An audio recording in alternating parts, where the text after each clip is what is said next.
voy a pedir que sigamos exponiéndonos a la predicación, teniendo como texto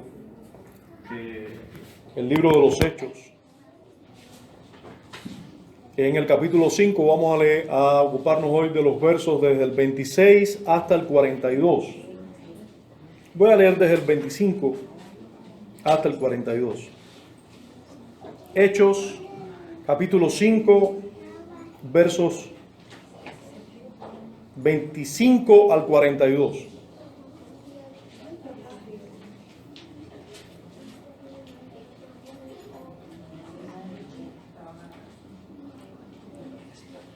Siga conmigo la lectura, por favor. Dice así: pero viniendo uno, les dio esta noticia: he aquí, los varones que pusisteis en la cárcel están en el templo y enseñan al pueblo. Entonces fue el jefe de la guardia con los alguaciles y los trajo sin violencia, porque temían ser apedreados por el pueblo. Cuando los trajeron, los presentaron en el concilio, y el sumo sacerdote les preguntó diciendo: ¿no os mandamos estrictamente que no enseñéis en ese nombre? Y ahora habéis llenado a Jerusalén de vuestra doctrina y queréis echar sobre nosotros la sangre de ese hombre. Respondiendo Pedro y los apóstoles dijeron: es necesario obedecer a Dios antes que a los hombres. El Dios de nuestros padres levantó a Jesús, a quien vosotros matasteis colgándole en un madero. A este Dios ha exaltado con su diestra por príncipe y salvador, para dar a Israel arrepentimiento y perdón de pecados. Y nosotros somos testigos suyos de estas cosas. Y también el Espíritu Santo, el cual ha dado Dios a los que le obedecen. Ellos, oyendo esto, se enfurecían y querían matarlos. Entonces, levantándose en el concilio un fariseo llamado Gamaliel, doctor de la ley, venerado de todo el pueblo, mandó que sacasen fuera por un momento a los apóstoles.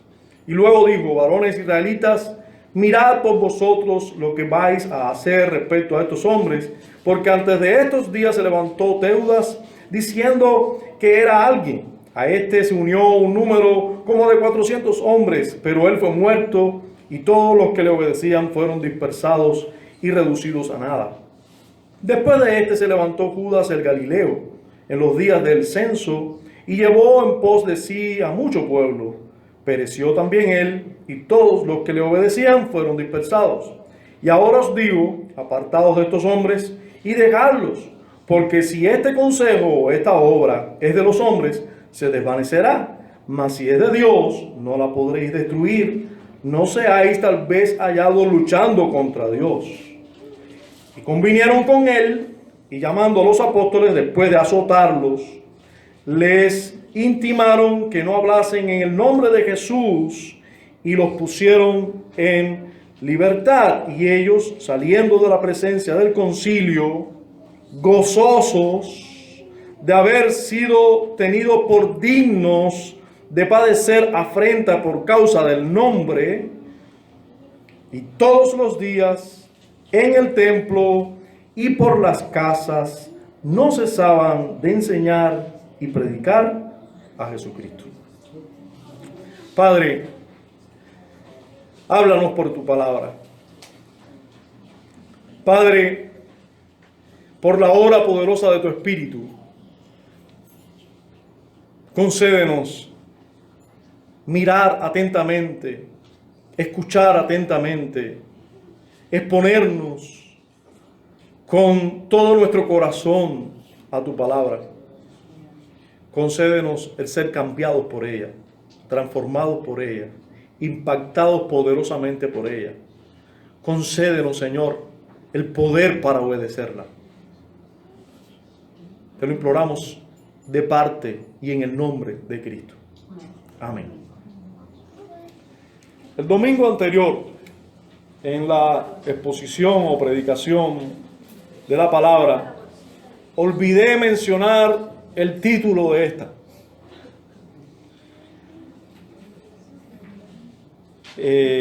Hoy es necesario u obligatorio hablar de ese título. El título de la predicación, de nuestra predicación pasada, fue tomado literalmente del verso 20 de este capítulo. Yo les voy a pedir que vaya conmigo al versículo 20 un momentico. Un poquito antes de lo que leímos. En el versículo 20 dice, id. Eso fueron las palabras del ángel, ¿verdad? El ángel les dijo, id y puestos en pie en el templo. Recuerden que los apóstoles fueron liberados por ángeles, ¿verdad? O por un ángel del Señor fue y liberó a los apóstoles. Bueno, ese ángel, después que liberó a los apóstoles en la noche y de manera extraordinaria, el ángel le dijo a Pedro, le dijo a los apóstoles, id y puestos en pie en el templo, anunciad al pueblo todas las palabras de esta vida. ¿Verdad? Bueno, nuestra predicación del domingo pasado se llamó así, las palabras de esta vida. Pero es que la predicación de hoy se titula las palabras de esta vida 2. Así que tenemos la segunda parte de la predicación, las palabras de esta vida, y por supuesto que con todo sentido debemos hacerlo, porque es que la historia continúa, ¿verdad? La historia no termina allí donde vino el reporte de aquella persona que vino y dijo, oye, los que ustedes cogieron presos están en el templo enseñándole al pueblo. Entonces, ahora vemos qué va a pasar después de esa historia. Hoy tendremos, como les decía, una segunda parte de esta predicación bajo ese mismo título. Y espero romper con el mito de que las segundas partes nunca fueron buenas. Ya en el cine se rompió el mito, algunas partes son buenas. Debo comenzar explicando por qué le titulamos de esta manera a nuestra prédica. Si usted se da cuenta, puede ser, cuando usted lea este relato, que usted se pierda en el sentido de que usted ve maravillas hechas por los apóstoles, usted ve realmente que es exaltado el ministerio apostólico de una manera extraordinaria, usted ve la defensa que hicieron los apóstoles, usted ve la persecución de los apóstoles. Usted pudiera ponerle de todas esas maneras a una predicación sobre este pasaje. Las obras extraordinarias de los apóstoles, el ministerio apostólico bendecido, la persecución a los apóstoles por predicar el evangelio, de todas esas maneras, y son lícitas en cierta manera porque de todo ello habla. Ahora, yo creo, y por eso es que le titulo así, por eso les predico bajo este título y siguiendo este hilo, que todo lo que el apóstol, disculpen, no es un apóstol, pero todo lo que Lucas, un colaborador apostólico, nos escribe aquí, siendo inspirado por el Espíritu Santo, todo lo que él resalta en ministerio apostólico y todo lo que él resalta, incluso la persecución a ese ministerio apostólico, es porque ellos tenían algo importante. Tenían un tesoro, solo ellos tenían ese tesoro. Y era el tesoro de la palabra de Dios. Era el tesoro del evangelio comunicado por Cristo Jesús. Ese evangelio que es el mismo que tenía el apóstol Pablo y que le dijo a los Gálatas que si venía hasta un ángel predicando otro evangelio, le llamaran anatema o maldito de Dios. Ese mensaje poderoso, ese misterio, las palabras de esta vida, ellos tenían que predicarla. Ellos tenían que enseñarla. Yo creo que todo este pasaje, aunque resalta el ministerio apostólico, lo que más resalta toda esta historia es el mensaje que tenían los apóstoles. Es esas palabras de vida que tenían los apóstoles. Esas palabras que son para vida eterna que tienen los apóstoles. La mayoría de las versiones en español que tenemos, se le pone a esa vida final que dice ahí las palabras de esta vida. El ángel le dijo, vayan y prediquen al pueblo las palabras de esta vida. Esa vida la ponen con mayúscula. En casi todas las versiones que tenemos en español, sabemos que la que tenemos delante no, pero en casi todas sí, porque se está refiriendo a la palabra de Dios, las mismas palabras que Jesús dijo, las palabras que yo os hablo son espíritu y son vida. Son esas mismas palabras a las cuales el apóstol Pedro le dijo a Jesús, después de que Cristo les dijo, si ustedes quieren irse, pueden irse también. Pedro le dijo, ¿a quién iremos si solo tú tienes palabras de vida eterna? Esas palabras de vida eterna son las que tenían los apóstoles y son el tema central de nuestra predicación, y son el título de la predicación nuestra. Después de esta explicación, ¿con qué perspectiva o expectativa debemos lanzarnos al estudio de esta porción de la Santa Palabra? Bien, si atendemos con detenimiento a las líneas que tenemos delante y pensamos en el interés de los autores de estas líneas al narrarnos esta historia, con toda seguridad descubriremos sus intenciones y veremos, en primer lugar, cuánta importancia le da Dios a la enseñanza y predicación de las palabras de esta vida. ¿Cuánta importancia le da Dios? ¿Hasta dónde puede llegar la oposición del mundo a las palabras de esta vida? ¿Y esto qué implica para nosotros? ¿Qué implica para ti y para mí? ¿Qué implica para ese niño que está sentado ahí? ¿Qué implica para Lucas? ¿Qué implica para cada uno de ustedes?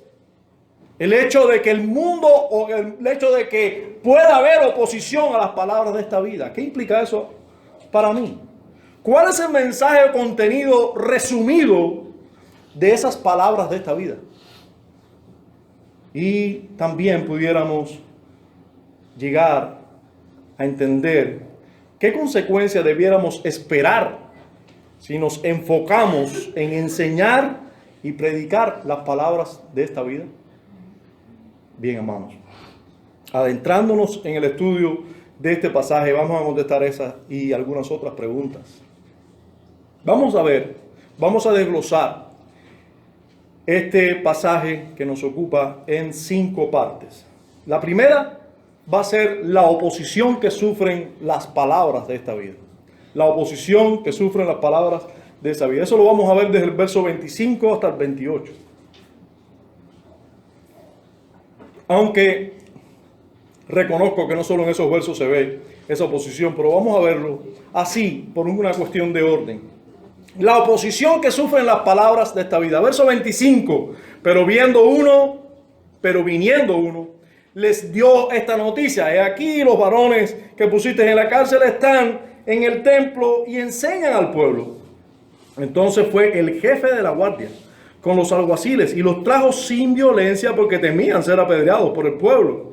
Cuando los trajeron, les presentaron en el concilio el sumo sacerdote.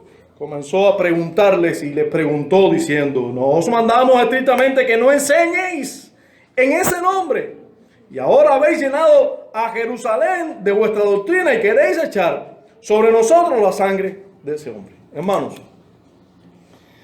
realmente tenemos una historia verídica, cierta, delante de nosotros.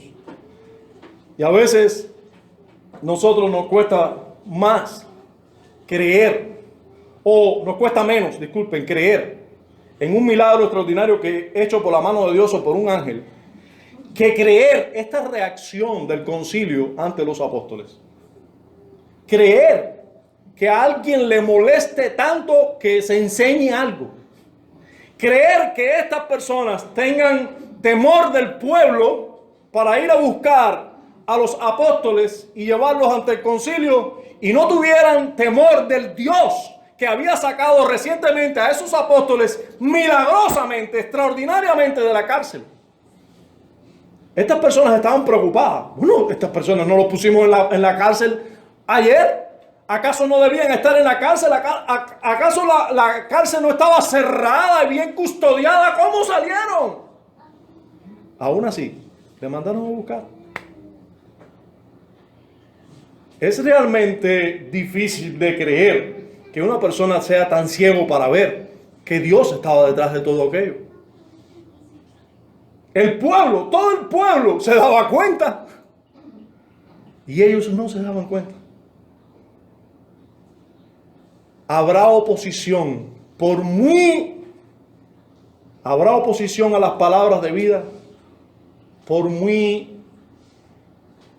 inmaculado que sea el objeto que Dios use para llevar las palabras de vida. No hace falta que tú des un mal testimonio para que se viren en contra tuya. No. Teniendo tú un buen testimonio, una conducta correcta, tú seas un ciudadano ejemplar, no haya motivo de tomarte por ningún lado, pero tú serás un enemigo serio para ellos, para los que se oponen a estas palabras, y te van a ver como el enemigo más peligroso. Hermanos, la palabra de Dios va a encontrar muchos enemigos en esta tierra. Y aquí tenemos una oposición organizada e institucionalizada. Nada más y nada menos que el Concilio de Jerusalén, mandando a oficiales y alguaciles en busca de los apóstoles. ¿Por qué? Porque estaban enseñando las palabras de esta vida. ¿Cuál era el delito? Enseñar la verdad de la palabra de Dios. Enseñar la verdad de las Escrituras. Ese era el único delito. El sumo sacerdote, los alguaciles, el jefe de la guardia fueron en busca de los apóstoles. Y los llevaron sin violencia. ¿Usted sabe por qué? Porque ellos tenían temor del pueblo. Porque de lo contrario hubieran usado violencia sin ninguna duda. Órdenes estrictas. Escuche bien. Miren la oposición a la palabra de Dios. Se les dieron órdenes estrictas, dice el sumo sacerdote. No les dimos nosotros a ustedes órdenes estrictas. Digo las palabras textuales. No os mandamos estrictamente que no enseñaseis en ese nombre. Les ordenamos estrictamente que no enseñen en ese nombre. Oposición a la palabra de Dios. Hay verdadera oposición a la palabra verdadera de Dios. Hermano, por ahí hay muchas personas enseñando mil sandeces. Contra eso no habrá mucha oposición. Pero si usted enseña las verdades de las Escrituras, si usted enseña el Evangelio de Cristo verdadero, eso va a traer oposición. Y eso, sin duda, era lo que predicaban los apóstoles. Por eso recibieron oposición. En segundo lugar, vamos a ver el contenido de esas palabras de vida. Adentrándonos en los versículos del 29 al 32, una vez que se le dice a Pedro, o se le dice a los apóstoles, nosotros sabemos que Pedro era el vocero. Muchos han hablado del carácter de este apóstol, de este hombre, de lo impulsivo que era en muchas ocasiones, pero qué bueno que ese mismo carácter impulsivo se usó también para bien. Dios lo usó para bien del reino también, porque fue impulsivo para decir cosas que no tenía que decir, pero fue impulsivo también para decir cosas que tenía que decir. Y fue así el vocero de los apóstoles. Dice, el verso 29 dice, respondiendo Pedro y los apóstoles. O sea, Pedro estaba respondiendo de parte, era el deseo de todos los apóstoles decir estas mismas palabras. Dice, él contestó de manera correcta, es necesario obedecer a Dios antes que a los hombres. Haciendo un paréntesis aquí, nosotros debemos notar que esta posición del apóstol es la posición de todo cristiano, de los apóstoles, es la posición que debe tener todo cristiano ante las autoridades civiles. Escuchen bien, la posición que tuvieron los apóstoles es la posición que deben tener todos los cristianos ante las autoridades civiles, ellas estén equivocadas o no, ellas estén haciendo lo correcto o no. Y en ese sentido nosotros recordemos, como dijimos en la mañana, que las autoridades civiles son un mal necesario. Sí, hermano, ninguna autoridad civil, ningún gobierno civil va a hacer todo lo correcto cuando lo juzgamos por las Escrituras. No, ninguno. va a hacer todo lo correcto. Unos van a hacer menos cosas correctas que otros. Por eso es que en todos los países vemos que hay elecciones buscando que uno sea menos malo que otros. Pero nosotros no podemos decir que esas autoridades no son provechosas para refrenar la maldad, son provechosas. Son un mal necesario después del pecado, porque de lo contrario cada uno hiciera lo que bien quisiera hacer, y eso sería peor. Ahora, hermano, notemos la posición de los apóstoles ante las autoridades civiles en este caso.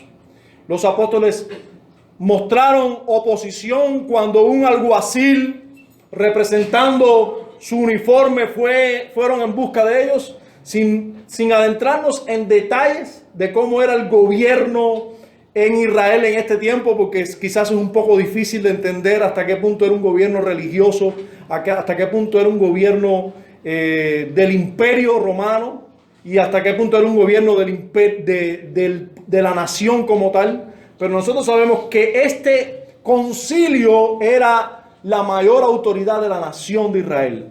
Eran la autoridad en la nación de Israel. Y lo que nosotros sabemos es que por encima de ese concilio estaba el imperio romano, que muchas veces hacía lo contrario a lo que el concilio pensara. Pero estos eran la autoridad. Y esos oficiales, estos alguaciles servían a esa autoridad. Cuando los alguaciles y esos oficiales fueron y buscaron a los apóstoles no le dijeron, nosotros no vamos con ustedes. Ellos no le dijeron, no, nosotros no vamos a ir, nosotros vamos a seguir predicando. No, ellos se dejaron llevar pasivamente. ¿Por qué? Porque eran oficiales, eran autoridad civil.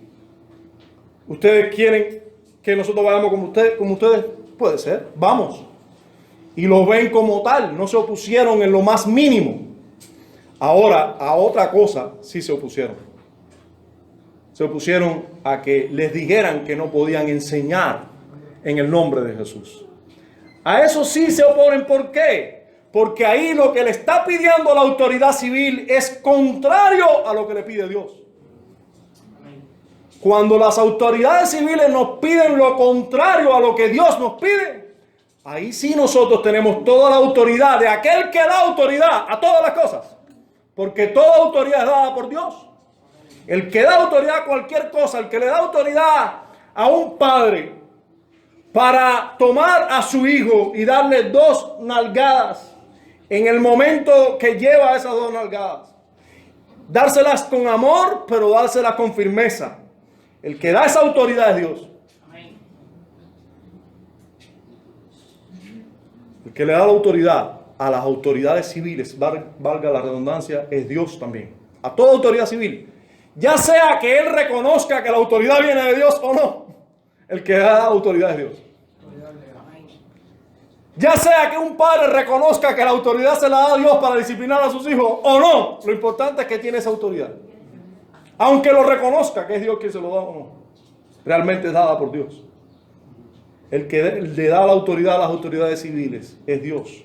Cuando la autoridad civil le pide algo a un hijo de Dios que es contrario a lo que Dios le pide, nosotros tenemos toda la autoridad de parte de Dios para hacer lo mismo que hicieron los apóstoles. Decirle a la autoridad civil, es más conveniente, es correcto obedecer a Dios antes que a los hombres. Esa es la posición de los cristianos en relación a las autoridades civiles. Es necesario, dicen ellos, obedecer a Dios antes que a los hombres. Y se lo recuerdan, por cierto, a una autoridad civil que, aunque estaba obrando en contra de Dios, decía ser creyente en Dios, que obraba la voluntad de Dios. Ahora bien, notemos nosotros el contenido de ese mensaje, porque Pedro, cuando le hicieron esta pregunta, no solamente dijo, nosotros obedecemos a Dios antes que a los hombres, o es necesario obedecer a Dios antes que a los hombres, sino que aprovechó, hermano, y les habló a ellos las palabras de vida que Dios les había mandado a hablar. Fíjense, contestando la pregunta del sumo sacerdote, delante del concilio, el apóstol Pedro aprovechó la oportunidad y les predicó a ellos también. Les dio la oportunidad a ellos de escuchar las palabras de vida que estaban enseñando en el templo. Y entonces les dice, el Dios de nuestros padres, padres suyos y padres míos, levantó a Jesús, a quien vosotros matasteis colgándole en un madero. A este Dios ha exaltado con su diestra por príncipe y salvador, para dar a Israel arrepentimiento y perdón de pecados. Y nosotros somos testigos suyos de estas cosas, y también el Espíritu Santo, el cual ha dado Dios a los que le obedecen. Hermanos, les predicó el Evangelio a ellos de la manera que podía predicarles, pero es que aprovechó para predicarles el Evangelio. Noten ustedes cómo estas son las palabras de Dios, y Dios usa al apóstol una vez más para hablar su palabra delante del concilio. Lo primero que los apóstoles hacen es decirles a ellos que lo que ellos estaban hablando eran las palabras de Dios. O sea, es más lícito, es necesario que nosotros obedezcamos a Dios antes que ustedes. Nosotros somos testigos de esa palabra, y lo que les estamos hablando a ustedes es la palabra de Dios. Pero también les dicen, en el versículo 30 les dice que ellos estaban predicando la muerte sustitutoria de Cristo y la resurrección divina de Cristo. Ellos les dicen, el Dios de vuestros padres levantó a Jesús, a quien vosotros matasteis colgándole en un madero. Ustedes le colgaron en un madero, ustedes le mataron, ustedes son culpables de eso, pero esa muerte sustitutoria, Él es el Cristo. Hermano, todas estas cosas no están contenidas en este mensaje, pero están implícitas en Él. Ya eso ellos lo sabían. Ellos sabían que el Mesías debía sufrir en lugar de los hombres. Ellos les están diciendo simplemente, ustedes lo colgaron, pero Dios la levantó. Si Dios fue el que la levantó, entonces Él es el Mesías. La muerte sustitutoria de Él es salvación para todo el que cree. Y Dios le levantó con poder. Eso es lo que está diciendo. Con su diestra Dios le levantó. A ese que ustedes colgaron en una cruz. Que por cierto les está diciendo también, ustedes le colgaron en un madero. Y cada palabra aquí está usada con toda intención. Porque el asunto es que en el Antiguo Testamento se nos enseña que aquel que es colgado en un madero es maldito. Los judíos, con toda intención, queriendo quitar todo favor de Dios, de Cristo, le colgaron en un madero.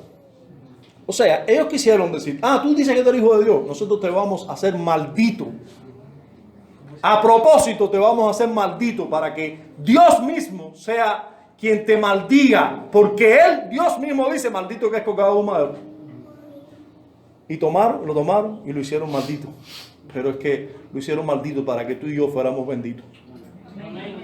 Él fue maldito de Dios para bendecirnos a nosotros. Allí estaban haciendo la voluntad de Dios. Pedro también le dice con esas palabras de manera implícita, le dice, ustedes quisieron colgarlo en un madero y hacerlo maldito. Dios lo levantó y lo hizo bendito. Esas son las palabras. Ustedes lo colgaron en un madero. Dios lo levantó con su diestra. Ustedes que quisieron humillarlo, Dios lo levantó. Les estaba predicando el Evangelio. También les estaba diciendo en el verso 31 que Jesucristo, ese que ellos colgaron, es el Señor a quien debemos obedecer y es el Salvador de los hombres. Fíjense cómo le dice el verso 31. A este Dios ha exaltado con su diestra por príncipe y salvador, para dar a Israel arrepentimiento y perdón de pecados. Hermanos, miren el contenido del mensaje. El contenido del Evangelio en un extracto se lo está predicando Pedro, los apóstoles, se lo está predicando a todo el concilio. A los más de 70 hombres allí sentados, porque estaba Gamaliel también. que muy probablemente no era del concilio, era solamente estaba ahí como con un consejero. Habían otros más ahí, quizás, pero delante de todos estos hombres, Pedro aprovechó y les predicó el evangelio. Ahora les está diciendo: Jesucristo es el Señor. Jesucristo es a quien debemos obedecer. Jesucristo es quien está reinando. Él es príncipe. Les está diciendo: ustedes se piensan que ustedes son los príncipes de Israel. No, Dios ha levantado a Jesús como príncipe de Israel. Ustedes saben que el concilio se consideraban los príncipes de Israel. Bueno, aquí el apóstol con valentía le está diciendo: Dios ha levantado a Cristo como el príncipe de Israel, pero también como Salvador. También como Salvador. Y miren cuánta misericordia, porque hay mucha misericordia en el mensaje del evangelio. Y miren cuánta misericordia del exponente del mensaje del evangelio, también de los apóstoles, al decirle a ellos: ustedes lo colgaron, ustedes lo mataron, Dios lo levantó como príncipe, ustedes no son ningunos príncipes, Él es príncipe. Ustedes crucificaron al príncipe, al Salvador. Pero también les digo, fíjate, para arrepentimiento y perdón de pecados. Si ustedes se arrepienten, hay perdón de pecados para ustedes. Para esos verdugos, porque no se crean ustedes que los apóstoles estaban allí totalmente ignorantes de lo que les podía pasar. Ellos sabían que la condena podía ser grave. Y aún así, a sus verdugos, así como su maestro, ellos le dijeron: el Salvador ha sido levantado por la diestra de Dios, es príncipe y Salvador, y ha dado a Israel arrepentimiento y perdón de pecados. Si ustedes se arrepienten, va a haber perdón para sus pecados, aunque ustedes lo hayan crucificado. Aleluya. Eso les está diciendo. Gloria a Dios. Eso les está diciendo. Amén. Por cierto, que se nos enseña que es el mismo Salvador el que da arrepentimiento para perdón de pecados. Es Él el que concede a Israel arrepentimiento. No es, el arrepentimiento no viene del hombre. Es un regalo, es un don, es una gracia de Dios. Nótenlo clarito en el verso 31. Para dar a Israel. Es el mismo Salvador el que da arrepentimiento y perdón de pecados. O sea, no es que nosotros tomamos cada oportunidad para enseñar las doctrinas de la gracia, las doctrinas que creemos. No, es que la Biblia en cada centímetro enseña que la salvación es toda una obra de Dios y que el hombre no tiene ningún mérito en la salvación. No pone nada, ni el arrepentimiento. Sí, el arrepentimiento, el pecador se arrepiente, pero quien da el arrepentimiento es Dios. Bien, siguiendo con el mensaje o el contenido del mensaje, vamos a ver que también se nos enseña en el verso 31 que la salvación está en las manos solo de Dios, como decíamos, y luego se nos dice en el verso 32 que esta salvación nos llega por el testimonio veraz de los apóstoles de Cristo y tiene el galardón, esa salvación, de la presencia del Espíritu en aquellos que creen. Hay todo un evangelio aquí. Ahora se les dice también, ¿y sabe qué? Esas palabras que les estoy diciendo, nosotros somos testigos de ellas. Ustedes tienen que escucharnos a nosotros. No solo tú y yo tenemos que escuchar a los apóstoles, que los tenemos aquí en la Biblia. Los tenemos aquí en la Biblia. Todo el consejo apostólico lo tenemos aquí. Pero es que ellos también tenían que mirar, porque los apóstoles habían sido testigos de la salvación, de esa salvación. Pero además se les dice, y se les va a dar el Espíritu Santo, va a testificar, va a venir a todo el que cree. Hermano, eso es un gran privilegio del Evangelio Eso es una de las buenas noticias del Evangelio. Una de las buenas noticias del Evangelio no solo es que Dios nos perdona, que Dios nos dio a su Hijo. No, Dios nos dio también su Espíritu para que morara con nosotros. El Espíritu de Dios viene a morar a la vida de los hombres, al corazón, al centro de los hombres. Viene a morar con nosotros para darnos, como cantábamos hoy, una vida abundante. Amén. Gracias a la obra del Espíritu nosotros tenemos una vida abundante. Amén. Si Él nos deja por un momento siendo nosotros, ay de nosotros. Y habiendo visto el contenido de ese mensaje, en pocas palabras, vamos a ver también lo que puede provocar las palabras de vida. Lo que puede provocar las palabras de esta vida. Lo que puede provocar el mensaje del Evangelio. Lo que puede provocar las palabras de vida eterna. Esas palabras que los apóstoles son testigos de ellas, pero que todo creyente debe también predicar. Bueno, hermanos, no podemos decir que lo único que va a provocar la predicación del Evangelio va a ser salvación, gozo. No. También puede provocar mucha ira. También puede provocar deseos homicidas. Porque según el verso 33, eso fue lo que provocó en este caso. En este caso provocó eso. Dice, ellos oyendo esto se enfurecían y querían matarlos. Hermanos, si nosotros vamos unas páginas atrás, en el capítulo 2, en los versículos 37 y 38 nada más, ese primer sermón o predicación del apóstol Pedro, ¿qué provocó en esas multitudes de judíos la predicación del apóstol Pedro? Usted sabe que el apóstol Pedro dijo prácticamente lo mismo que dijo aquí. Ustedes mataron al Señor. Ustedes son culpables de su muerte. Pero esto Dios lo usó para vida. Y los judíos igual que los del Sanedrín, igual que los del concilio, judíos. Estas personas, dice en el versículo 37, al oír esto se compungieron de corazón y dijeron a Pedro y a los otros apóstoles, varones, hermanos, ¿qué haremos? Se arrepintieron y dijeron, ¿qué haremos?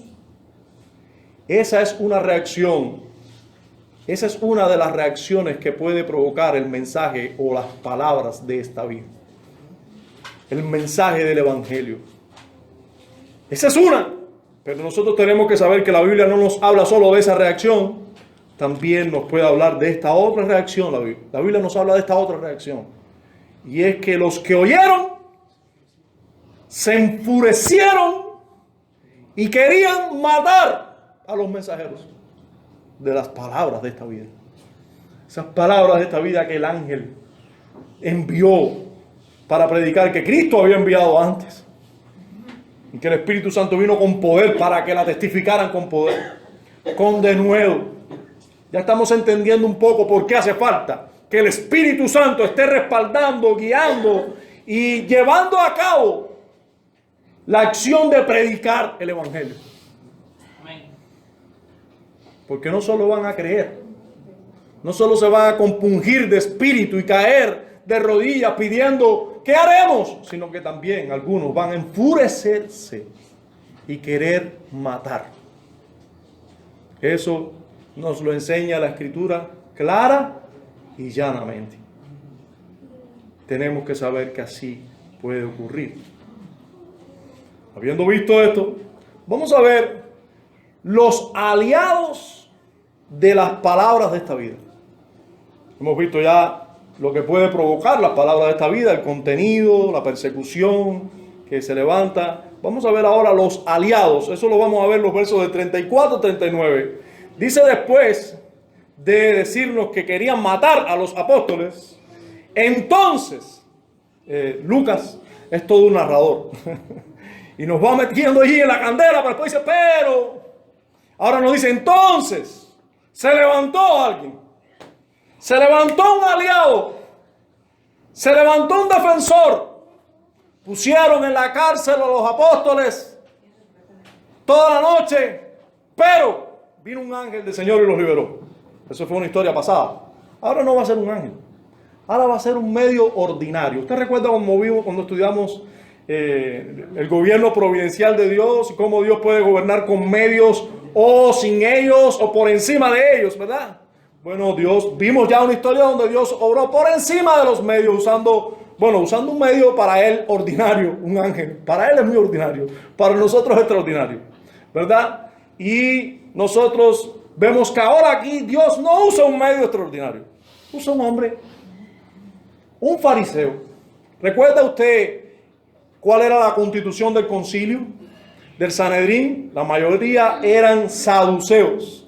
La mayoría no creían en la resurrección. Después, nosotros vamos a ver si estamos en esos detalles a la hora de estudiar la Escritura, nos vamos a dar cuenta que los fariseos se volvieron un poco aliados de los cristianos.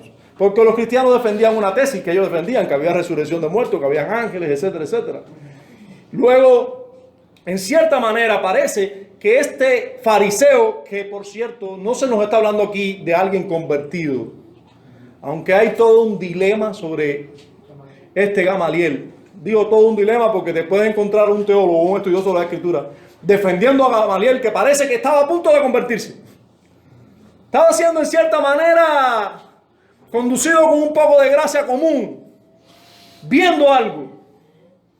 Pero, por otro lado, tenemos a un grupo de teólogos que dicen nada de eso. Este hombre no trató con ningún respeto al Señor Jesús. Este hombre comparó a Jesús con dos hombres ahí que habían tenido cierto liderazgo y simplemente dijo, tranquilo, déjenlo. O sea, algunos lo llevan muy mal, otros lo llevan mejor. Pero nosotros no sabemos realmente, solo debemos decir lo que la Escritura nos dice. Lo que sí es cierto, hermano, es que ya sea alguien que estuviera muy contento con lo que estaba pasando y el mensaje del cristianismo, o no, de todas maneras, Dios, que es nuestro aliado, lo usó para en esta ocasión librar a los apóstoles de la muerte. Porque Dios, cuando yo estaba hablando de los aliados de la palabra de vida, yo estoy pensando solamente en Dios. Todos los demás que se levanten, Él los levanta. Él los levanta. Lo que levantó ahora no fue un ángel, fue a un hombre considerado sabio en Israel. También el apóstol Pablo lo consideraba sabio. Era un hombre de prestigio, era de la secta de los fariseos. Y estaba todo, parece indicar, allí invitado por el Sanedrín. Dice que este hombre se llamaba Gamaliel, doctor de la ley. Estoy leyendo el versículo 34. Venerado de todo el pueblo, mandó que sacasen fuera por un momento a los apóstoles. Ahí empezó su sabiduría. Déjame decirle esto solo al Sanedrín, porque si lo digo delante de los apóstoles, a lo mejor ellos van a tener cierta tensión. Déjame sacar un momentico fuera a los apóstoles. Un momentico, por favor. Y luego le digo varones israelitas. Dice Matthew Henry, le llamó varones para decirles, para llamarles la atención de que sean sensatos. Le llamó israelitas para decirle, ustedes tienen que mirar la revelación de Dios. Ustedes tienen que mirar a Dios en este asunto. Le llamó varones israelitas. Y luego les dice, mirad por vosotros lo que vais a hacer respecto a estos hombres. Porque antes de todos estos días se levantó Teudas diciendo que era alguien. A este se unió un número como de 400 hombres, pero él fue muerto y todos los que le obedecían fueron dispersados y reducidos a nada. Después de este se levantó Judas el Galileo en los días del censo y llevó en pos de sí a mucho pueblo. Pereció también él y todos los que le obedecían fueron dispersados. Y ahora os digo, apartaos de estos hombres y dejadlos, porque si este consejo o esta obra es de los hombres, se desvanecerá. Mas si es de Dios, no la podréis destruir, no seáis tal vez hallados luchando contra Dios. Hermano, un razonamiento muy lógico, un razonamiento que pudiéramos decir compara a Cristo con otros dos líderes que se levantaron en Israel en su tiempo, quizás añorando también o diciendo también que eran un Mesías o un Salvador. Él sabía y todos partían del punto de que Cristo ya estaba muerto. Y él simplemente dijo, cuando se murió Teudas, no se desvaneció todo. Tranquilos. Cuando se murió el otro, no se desvaneció todo. Ya este está muerto. En otras palabras, lo que falta es un kíquere para que esto se acabe. Pero, si es de Dios, le está diciendo a aquel público, le está diciendo, si es de Dios, ustedes no lo van a poder desbaratar. Eso va a trascender, eso va a seguir. No van a poder, indudablemente, este era un hombre respetado en Israel y el concilio le escuchó. Mi tesis de que no era parte del concilio es que él siempre habla de ustedes. Van a tomar la decisión ustedes. Él, como que él no estaba incluido. Ahora, nosotros tenemos delante a un aliado del Señor, a un aliado de nuestro aliado. Y cómo Dios puede usar a cualquier persona para liberar a su pueblo. Por el momento fue liberado. Vamos a pasar ahora a nuestro quinto punto, y es las consecuencias de predicar y enseñar la palabra de esta vida. ¿Qué consecuencias puede traer predicar la palabra, las palabras de esta vida? ¿Qué consecuencias puede traer predicar el verdadero evangelio? Bueno, fueron liberados. Dios mandó un aliado. Había mandado antes un ángel. Ahora mandó a un hombre ordinario con sabiduría para librarlos de la muerte. Pero no los libró de todo. Hay consecuencias por predicar las palabras de esta vida, por enseñar las palabras de esta vida eterna. Las palabras porque la vida eterna comienza aquí. Aquí se nos da el Espíritu, aquí se nos regenera, aquí se nos comienza a vivir para Dios y se nos hace hijos de Dios. Por eso son palabras de esta vida, para tener verdadera vida. Ahora, hay consecuencias. Dios no nos engaña. Él nos dice hasta las consecuencias que podamos, todo. Él hace un contrato con nosotros formal y nos pone todos los pros y los contras. Y aquí se nos está enseñando las consecuencias que puede traer el predicar las palabras de esta vida. Se nos dice claramente, yo hago lo que creo debe hacer todo cristiano, ponerme en el lugar de Lucas en cierta manera y decir, ¿a quién le estaba escribiendo Lucas? Oh, Lucas le estaba escribiendo a una iglesia, o a iglesias, o a cristianos, que en esa época, lo más seguro estaban pasando por persecuciones. Lo más seguro estaban pasando por persecuciones férreas. Lucas le está contando lo que había pasado inicialmente con los apóstoles. Cómo los habían perseguido también. Cómo también los apóstoles habían sido motivos de persecución, incluso de las autoridades. Y ellos le estaban diciendo también lo que los apóstoles vivieron, las consecuencias que vivieron los apóstoles por predicar las palabras de vida. Ahora, consecuencia número 1, amenazas.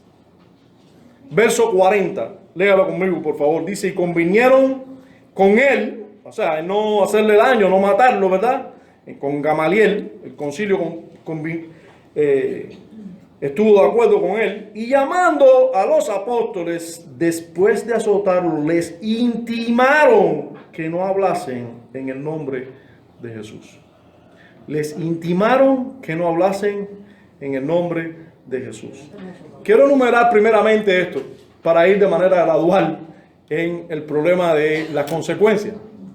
Noten que una de las consecuencias de predicar la verdad de Dios, de predicar las Escrituras, de enseñar las Escrituras, de enseñar el Evangelio, es que puedes sufrir amenazas de que no lo hagas.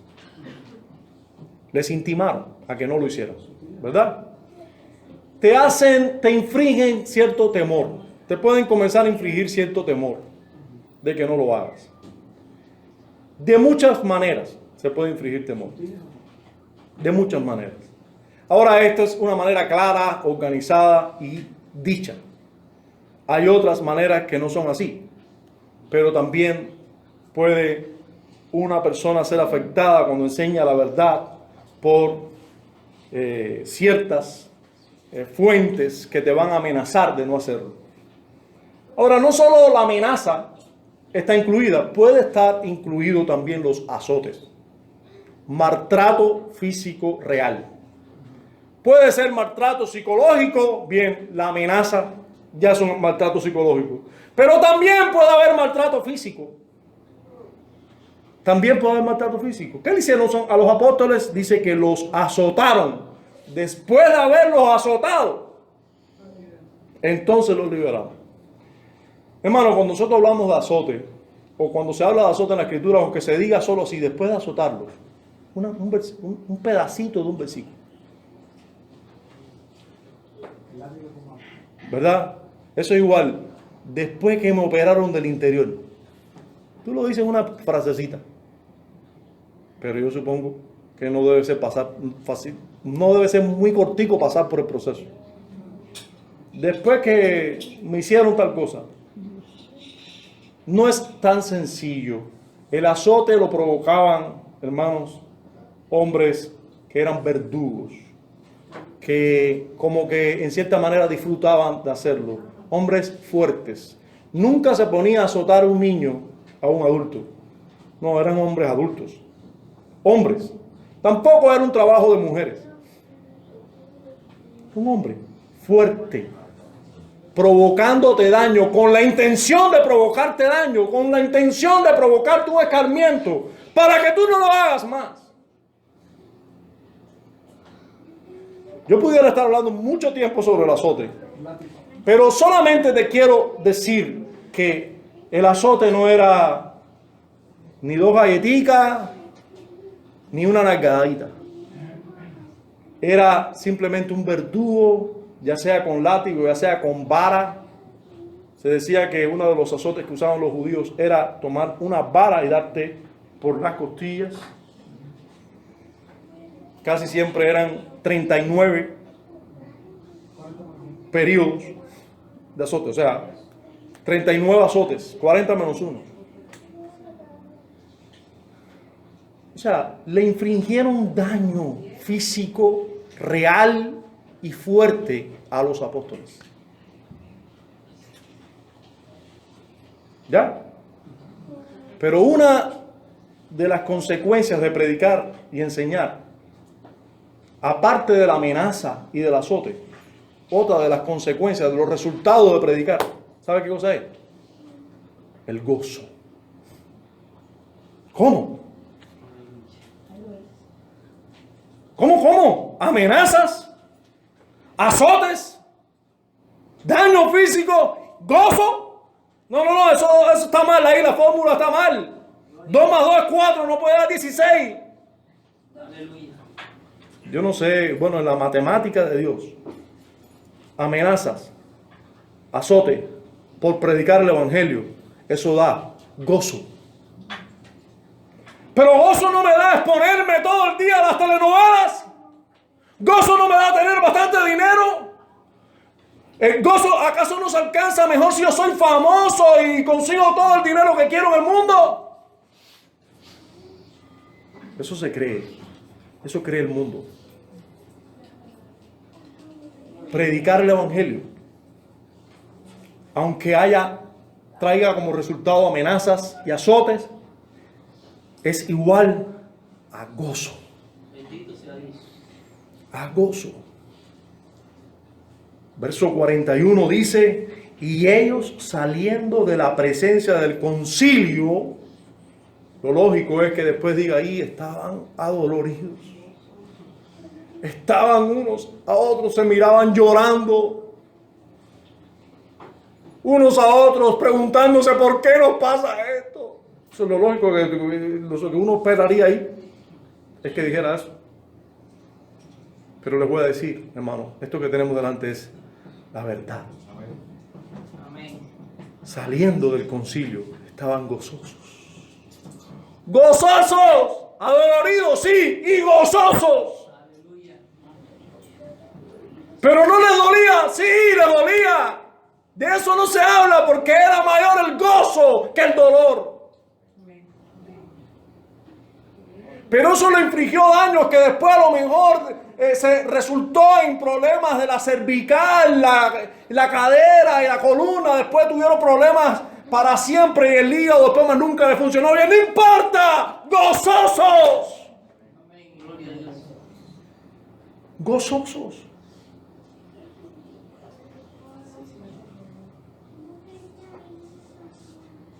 Pero ese gozo no debían haberlo tenido cuando fueron liberados de la cárcel. No se nos dice mucho de ese gozo. El gozo lo tuvieron después de haber sido azotados por causa de predicar el evangelio. Oh Dios, qué dicha, decían ellos, que nos concedas predicar y también sufrir por ti. Qué dicha el haber sido vituperado y maltratado por tu nombre, y todo esto mintiendo. Pero no es más dicha conseguir todo en este mundo.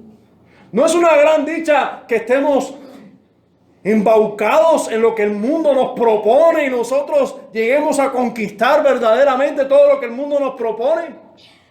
Ser una mujer de éxito. No importa que nuestros hijos salgan como salgan, pero nosotros ser yo una mujer de éxito. Y conservarme linda hasta los 50 y tantos.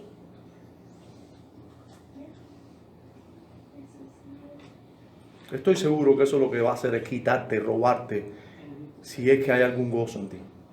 Eso es lo que hará. Pero hacer la voluntad de Dios, eso nos da gozo. Y si encima de eso trae vituperios y eso trae maltrato por hacer la voluntad de Dios, eso va a provocar verdadero gozo. Entonces sabremos qué cosa es gozo. Entonces sabrás qué cosa es gozo. Entonces sabrás. Ellos salieron de allí con gozo de haber sido tenidos por dignos de padecer afrenta por causa del nombre.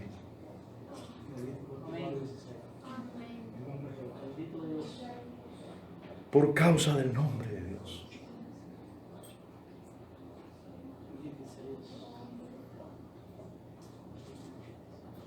Y por último, hermano,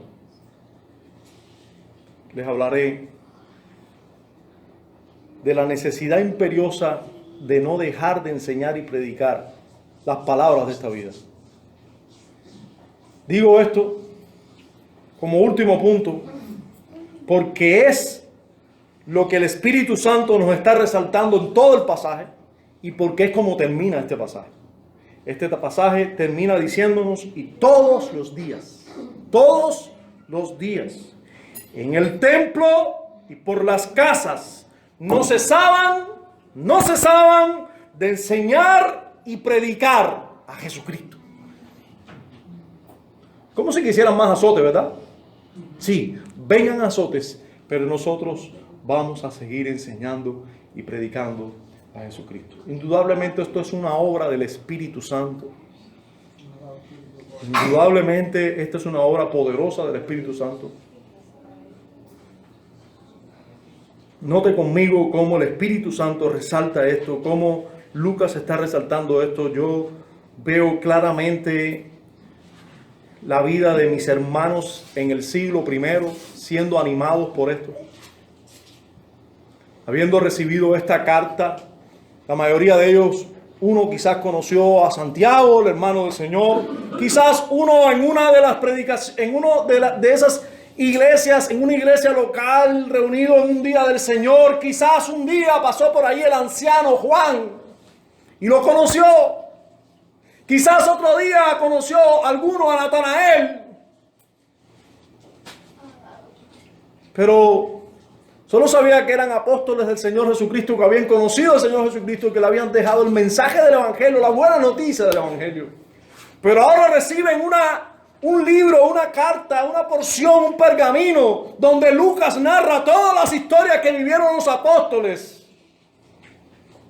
No solo se quedaron con la historia que habían leído en cierto libro de Mateo, donde Pedro había negado al Señor. Después supieron que Pedro era un apóstol, pero ahora conocen cómo Pedro tuvo valentía para predicar, cómo fue azotado.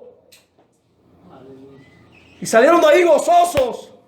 Y pienso en mis hermanos del primer siglo mirándose unos a otros diciendo, ¿y por qué nosotros tenemos temor cuando ellos tenían gozo? ¿Cómo vamos a dejar de hablar? No podemos dejar de hablar. Tenemos que seguir hablando. Ellos siguieron hablando todos los días por las casas y en el templo. Enseñaban y predicaban. Así tenemos que seguir haciendo. Espero que también en el siglo XXI, mis hermanos, puedan ver esta historia y reconocer que Dios nos está diciendo a gritos nos está diciendo en esta historia que tenemos que seguir enseñando y predicando las palabras de esta vida.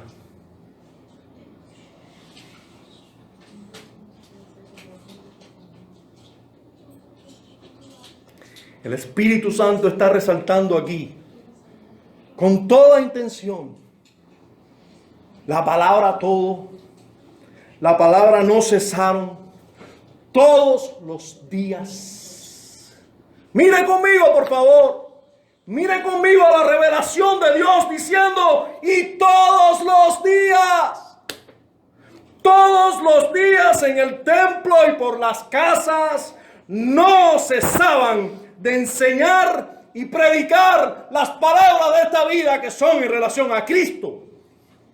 No una religión, no una manera de comportarse ni de vestirse, a Cristo que nos lleva a todas esas cosas.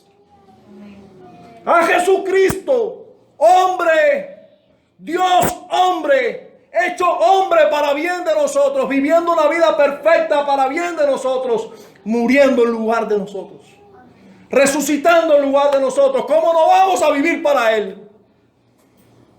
¿Cómo no arrepentirnos de nuestros pecados cuando Dios mismo hizo que su Hijo viniera a morir en lugar de nosotros? ¿Cómo no vamos a tener una actitud contra el pecado cuando el mismo Hijo de Dios pagó en lugar del pecado?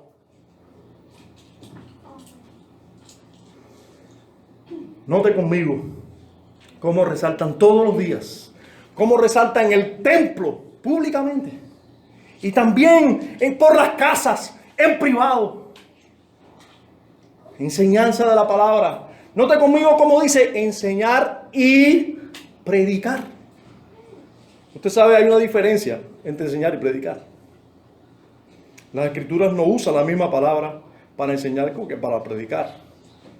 Más bien, la palabra didascalia o didascaleo es la palabra enseñar. La palabra griega es la palabra enseñar. Y tiene que ver con eso, enseñar, instruir, compartir enseñanzas periódicas. Es como discipular. Pero predicar tiene que ver con el evangelio. De hecho, es la palabra evangelizo. Asimismo, en griego es evangelizo o el evangelizomai. Es la palabra predicar.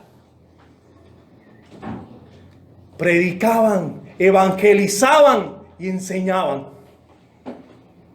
Evangelizaban y enseñaban todos los días. Y su tema central, Jesucristo. Amén.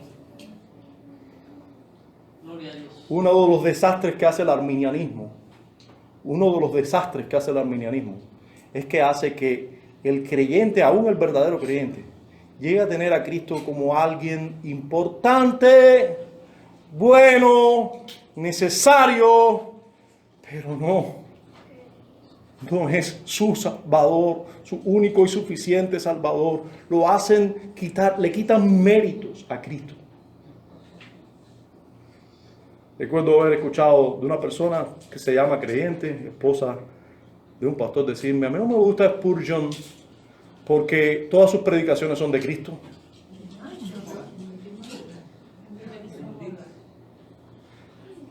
Yo no lo recuerdo, por lo mismo que me gusta Spurgeon, a mí a ella no le gustaba. El asunto es que el arminianismo conduce a que nosotros quitemos como centro de atención a nuestro Señor Jesucristo. ¿Por qué? Bueno, simplemente ellos dicen Cristo es el puente, pero yo fui el que tomé la decisión de pasar por ese puente. Él está ahí para todos, dicen ellos. Y eso va desviando la atención de quién nos salvó a nosotros. Y pone la atención en nosotros, que fuimos los que nos salvamos por medio de ese que nos dio la oportunidad de salvarnos todos. Ese es uno de los desastres que hace el arminianismo. El centro de atención de la predicación apostólica es Jesucristo. Es Jesucristo. Hermano, un hombre de Dios dijo: si no abres tu Biblia cada día, el mundo será exitoso en el discipulado que te da todos los días. Sí, lo hemos compartido por los medios digitales, esa frase. No conozco al autor, pero la frase es buena. Es verídica. Si no abres tu Biblia cada día, el mundo será exitoso en el discipulado que te da todos los días. Porque el mundo sí te va a discipular todos los días. Tú quieras o no, tú te expongas o no, Él está ahí para discipularte todos los días. Usted sale a la calle y usted está siendo discipulado. Cómo se viste la gente, cómo habla la gente, cómo piensa la gente. Eso te está discipulando. Eso está discipulando a tus hijos, a tus nietos, a tu esposa o esposo. Tú te sientas delante de la televisión y usted está teniendo todo un curso de discipulado del mundo. Usted lo está recibiendo. Expóngase a lo que usted se exponga en la televisión. El mundo te está dando todo un curso intensivo. Te lo está dando y usted lo está consumiendo. Si usted no abre la Biblia cada día y se expone a las enseñanzas, a las palabras de esta vida diariamente, y usted no solo la abre diariamente, usted la estudia, la escudriña y medita en ella diariamente, sin dejar que el mundo venga, sino interponiendo lo que la Escritura enseña, lo que el mundo enseña, y tener una total guerra todo el tiempo en tu mente contra el mundo, usted va a tener un discipulado del mundo en su cabeza que lo va a hacer usted un mundano, no un cristiano. Aleluya. Gloria a Dios. Hermano, ¿estás abriendo tu Biblia cada día?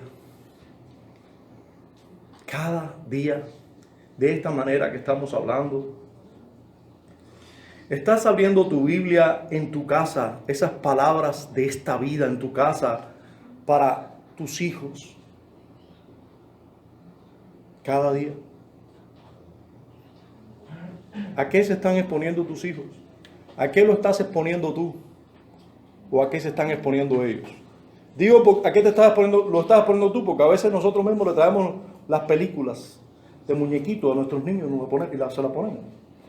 Nosotros llenamos una memoria llena de cualquier tipo de información. Y ahí, niño, tranquilo, pum, para la memoria. Hipnotizado delante del televisor, resolvimos problemas. Qué fácil nos va en la educación de nuestros hijos. Yo me pongo a hacer cualquier cosa y mi hijo está ahí hipnotizado delante de la televisión. ¿Viendo qué? ¿Viendo qué? Les digo, el mundo está haciendo todo lo posible para que el curso que te quiere dar sea cada vez más fácil. ¿Usted sabe? Nosotros hoy tenemos que pasar un poquito de trabajo, ir y buscar una memoria. ¿De dónde saco una memoria? Luego, ¿dónde la lleno? Luego, ¿con qué la lleno?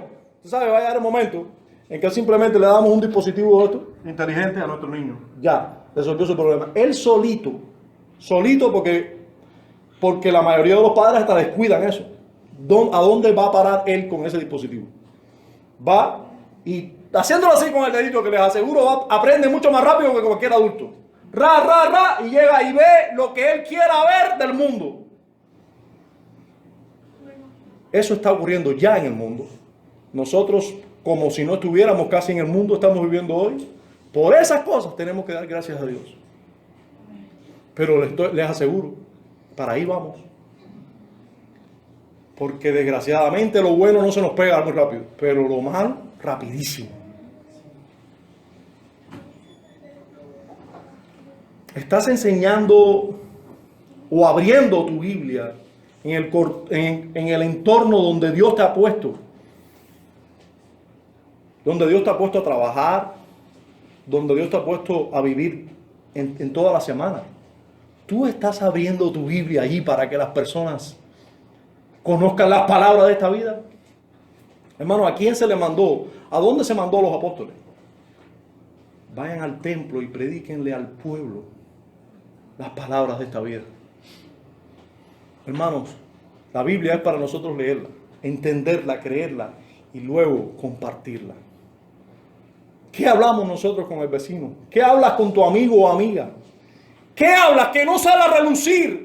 Un motivo importantísimo para que tú abras la Biblia delante de ellos. Yo no te estoy diciendo que tú cojas tu Biblia física y la abras delante de ellos. A lo mejor ellos nada más que te vean con la Biblia salen corriendo. Pero lo que yo creo es que esto es para que nosotros lo tengamos aquí y aquí. Y en cada conversación nosotros hablemos las palabras de esta vida. Estás abriendo las palabras, estás abriendo la Biblia, estás compartiendo cada día las palabras de esta vida en este mundo.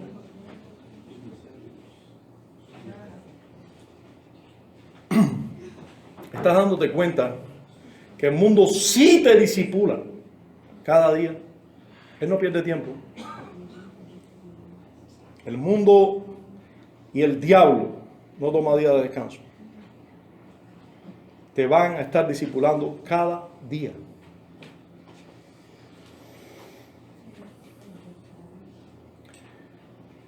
Termino preguntándote, ¿vas a dejar que el mundo disipula a tus hijos? ¿Que te disipula a ti? ¿O vas a hablarle tú las palabras de esta vida?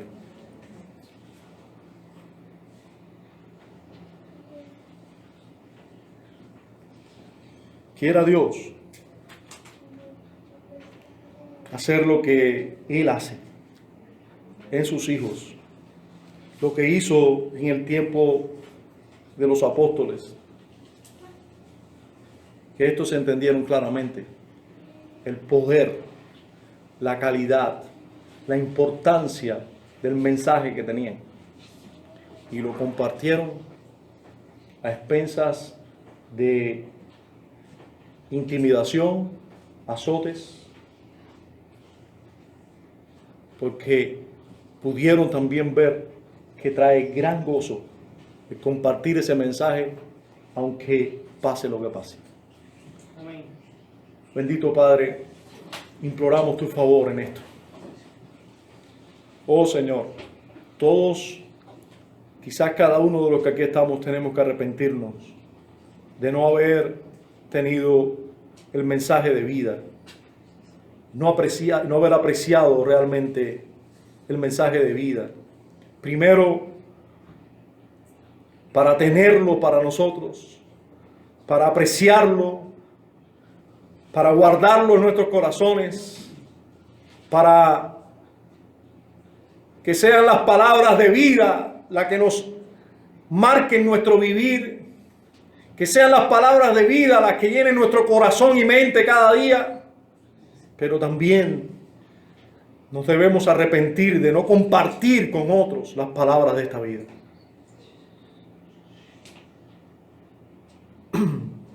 Concédele